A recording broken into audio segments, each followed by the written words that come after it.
Hey friends, I'm David Pasqualone with the Remarkable People podcast, and I am so excited we are installing a console vault in our Jeep Gladiator 2020. So first thing we're going to do is you're going to clean out the console, right, where the console vault goes. Once it's cleaned out, this particular model actually is a single-sided instead of six-sided device, and there's an insert with 3 sides that goes in just because of the design of the Jeep. Most console vaults are just held together one piece of steel with a lid that opens 6-sided. This one though is custom made for the Jeep Gladiator. You're gonna love it. So it comes with the hardware you need, practically nothing, so it's easy. 10 to 15 minute total time repair. You need 2 sockets, a 1/2 inch and a 7/16 inch. And then also, if you haven't preset your lock combination, do that first before you install it, just so you can test it. Because if you lock it in, bigger issues.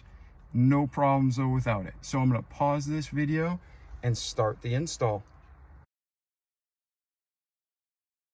All right, so this is step 1 of the actual install of the console vault in the Jeep Gladiator. You're gonna take the insert piece that has the notch and put the notch towards the front of the vehicle. It's easy. Put it in diagonal, turn it so it lays flat. Next, you're going to take the actual console vault unit with the locking mechanism, and you're going to put it in diagonal so it's facing kind of the steering wheel from the passenger side. And then when it goes in, you're going to turn it slightly, and then once it's in, you can lift it up. And the goal is to not hit or damage the light and to get it above the USB port. That way you can do an easy install. And now for step 2. For the next step of the install, you're going to put the console vault in, as we discussed, and you're going to lift it up. And then there's the swing arms of the first piece we put in. They're going to line up. The holes on the swing arm is going to line up on the screws on the console vault, okay? So both sides, you should have the screws through the holes. And then what we're going to do is we're going to take the hardware and hand tighten the nuts onto the screws in those 4 spots. Don't tighten it with a ratchet yet, just start off by hand tightening it. That's it.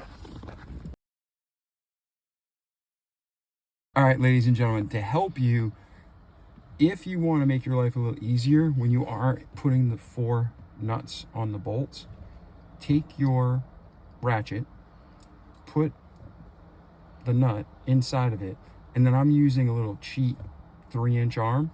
That way I can reach in and turn it easily. That's just a little hack if it helps you. So while I'm installing it, you can install yours. See you in the next segment. All right, to finish step 2, that extension arm is probably the best thing you can do, because if you're like me, your hands are not conducive to small spaces, so it's hard to actually reach. This is the most difficult part and the most time-consuming part of installing your console vault, and it's still quick and easy. But that is the most frustrating thing. Big hands, little hole. We get through it though. Now we're ready for step 3.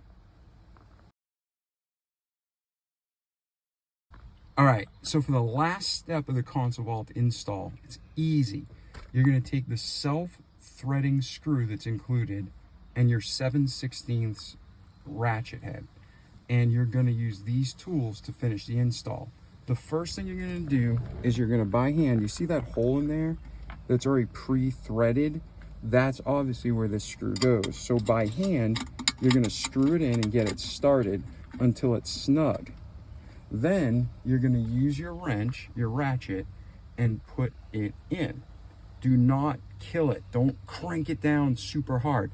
Go till it's snug, give it like a 1/2 turn, and you're done. So let's do this and then check out our console vault in the next segment. So that's it. Your new console vault is now installed. All you have to do is put your belongings in, close the lid, lock it, of course. I'm not going to show you my combination, and then your vault is safe and secure. I'm just a happy owner like you are. If you have any questions, go to consolevault.com, check out their contact us form, or you can call them at their 800 number.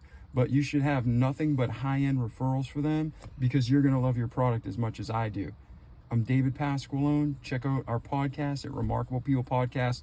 console.com and have inspiration from real people like you and me who not only achieved or overcame great things in their life, but we break it down the practical steps of how they did it so you and I can too. Have a great day, enjoy your console vault, and God bless. So another thing you're gonna love about your console vault is the Elite Lock. If somebody tries to break in, it just spins and spins and spins until they get the right combination. Beautiful. So have a great day, enjoy your console vault. Hopefully you never have to use it, but if you do, bam, it's gonna be safe. And if you need help, consolevault.com or 1-800-878-1369. Enjoy.